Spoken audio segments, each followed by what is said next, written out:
지난해 8월부터 시작된 2020년 임금 협상. 하지만 사측은 9차례의 협상에서 우리의 그 어떤 요구안도 수용하지 않았습니다. 그것이 바로 우리가 파업으로 갈 수밖에 없었던 가장 큰 이유였습니다.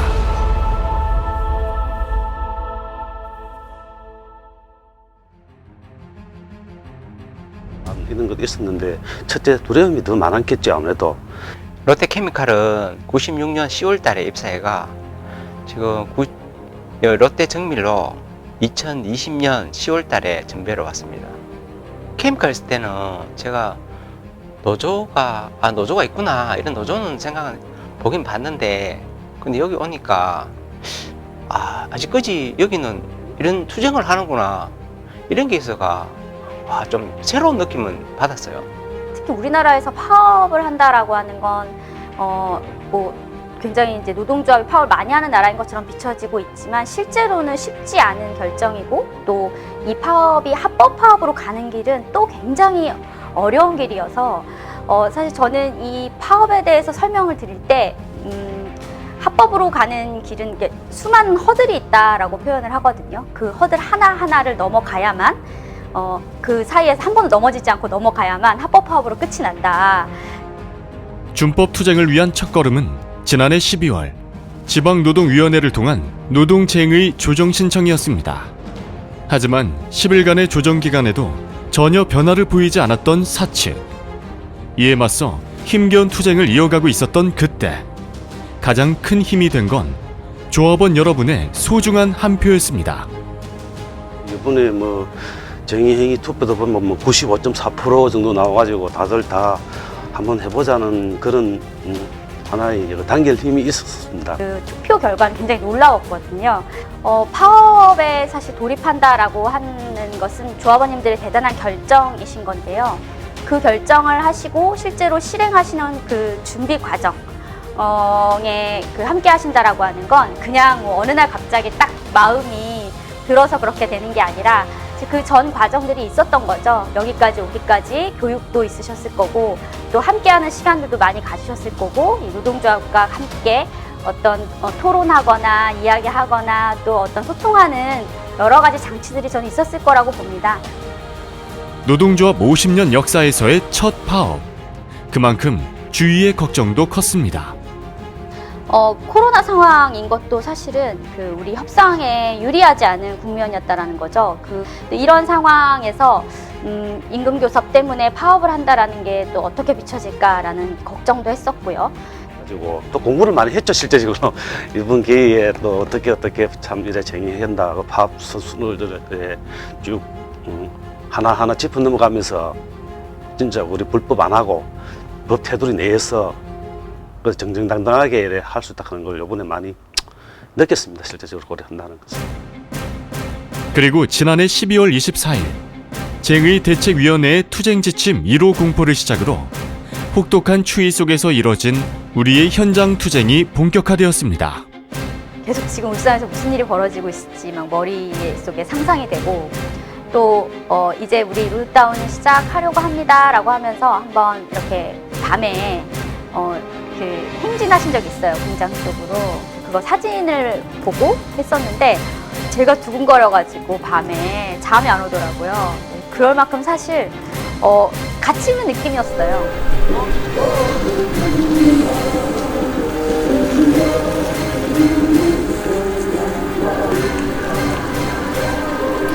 깃발 들고 도로에도 하고 하는 거 보니까 진짜 노동 운동을 하는 것 같은 느낌이 딱 들더라고요. 뭐 투쟁 지침 날라오고 뭐 이런 거 보니까 엄청 그런 게 이건 뭐 노조가 좀 옛날부터 강성이다 했는데 아직까지 강성이구나 이런 걸 많이 느꼈죠.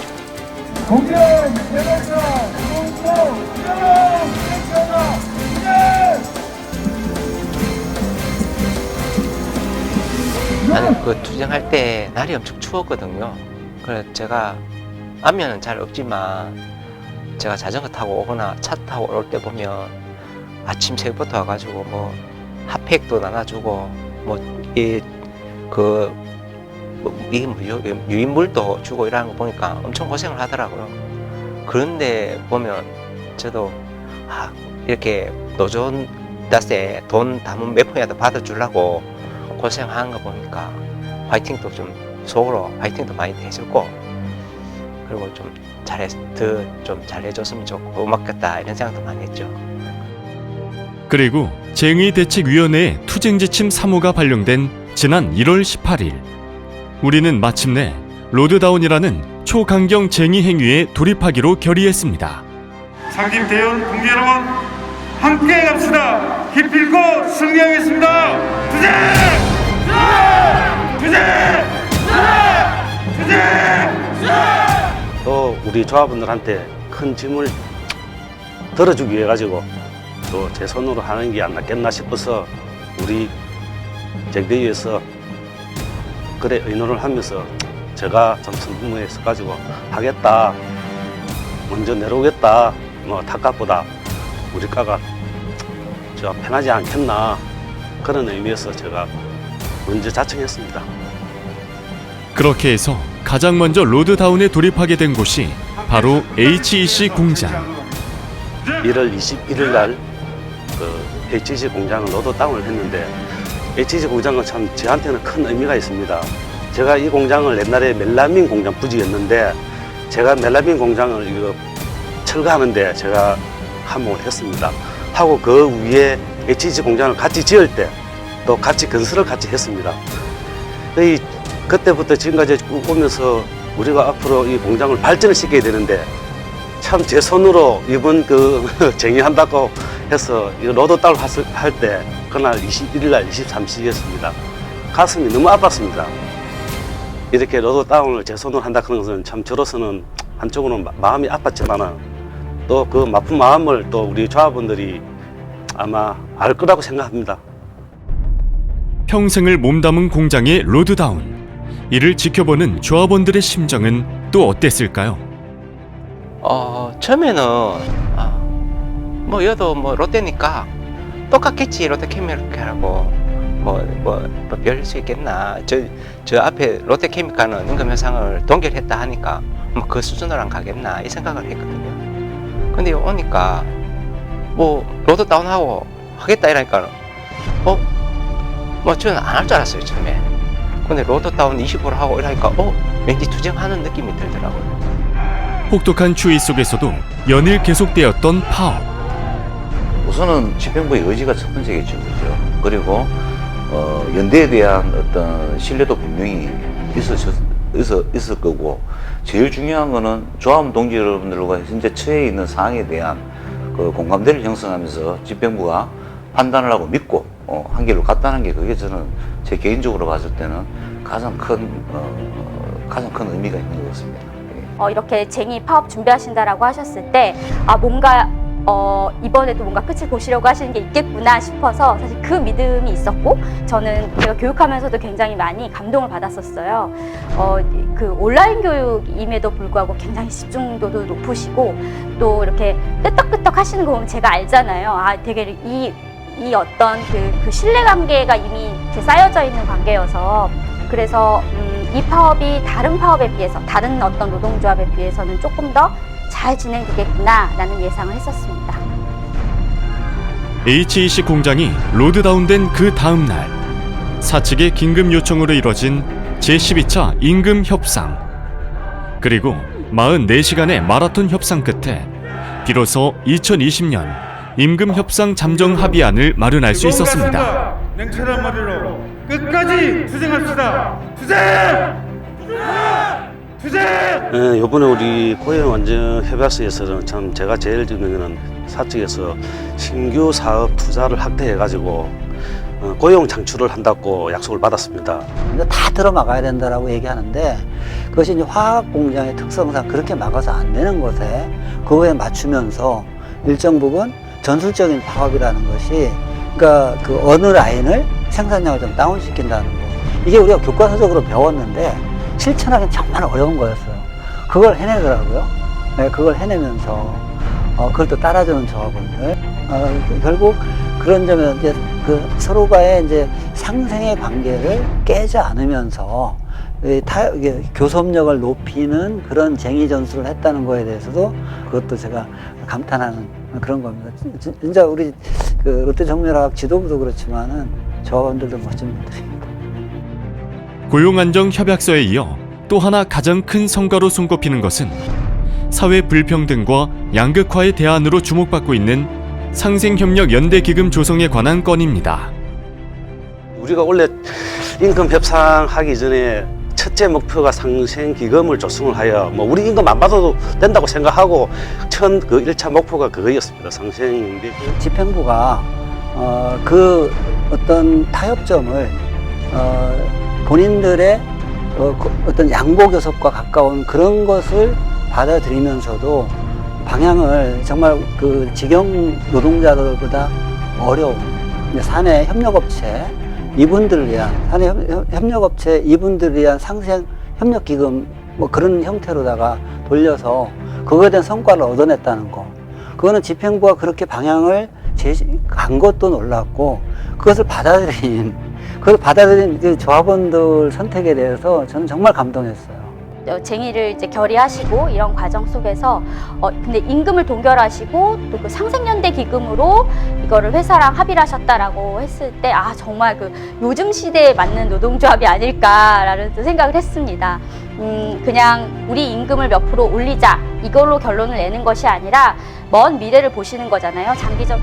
그 어떤 어려운 순간에도 조합원들과 함께 가겠다는 약속을 이제는 지역사회와의 연대를 통해 더 넓혀가고 있습니다. 이제 민주노총 사업장에서도 이 환경 문제에서 연대하는 부분이 있어요. 근데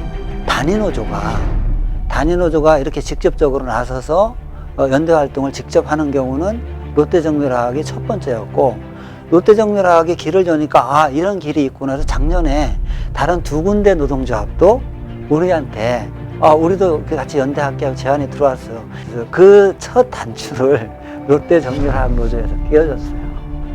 이제 ESG 하는 이야기가 이제 환경, 사회, 지배 구조 개선 이 세 개가 이제 전체 노사관계를 떠나서 이제 기업 경영에서도 중요한 화두로 떠올랐고 그걸 하지 않으면 이제 기업은 생존할 수 없는 구조로 되어 있거든요. 그만큼 이제 오픈이 되어 있는 상태고 노동조합도 그 역할에 대한 책임이 분명히 있어야 되는 게 분명히 맞고요. 우리는 이번 기회를 통해 조합원 여러분과 함께 노동운동의 새로운 문화, 노동조합의 새로운 모델을 만들었습니다. 앞으로 노동조합이 이제 큰 싸움을 한번 이제 마무리를 했고 계속 또 그 다음 싸움으로 나아갈 텐데요. 그 나아가는 과정에서 그 여러분들이 그동안 보여주셨던 어떤 단결된 모습 그리고 그 노동조합의 지침에 따라서 함께 하시는 모습 이런 것들이 쭉 이어지시기를 바라고요. 제가 여기 전비화가 처음에 노조 사무실 쪽 갔었거든요. 근데 뭐가 있었냐면 위원장이 밑에 있더라고요. 이름이 상집이 위에 있고 다 위에 있고 밑에 위원장이 있더라고요. 이야기하기를 여기는 위원장이 목소리 올리는 것이 아니고 상지가 대의원이 목소리를 올리기 때문에 위에 있다 이러더라고요. 그거를 보고 여기는 한 사람이 목소리 올리는 것이 아니구나. 노동조합 50년 역사에 가장 빛나는 투쟁으로 기록된 2020년 임금협상. 우리 한국의 노사 관계가 어떤 방향으로 가야 될까에 대해서 하나의 모델을 제시하면 비록 이 규모가 몇만 명 아니 몇천 명이 안 되고 몇백 명 수준일지라도 이 노동조합이 가장 큰 영향력을 행사할 거예요. 그것에 선한 영향력. 그런 생각이 들어요. 정말 기대하고 응원하겠습니다. 예, 올해로 50주년을 맞은 롯데정밀화학 진심으로 축하드리고 옛날 구삼성부터 지금까지 이름은 바뀌어도 노동조합은 계속 유지되어서 그 전통과 역사에 부끄럽지 않게 아마 잘 이끌어갈 것이고 후배들도 아마 그 전통 역사에 참여해서 멋진 노동조합으로 승승장구할 것 같습니다.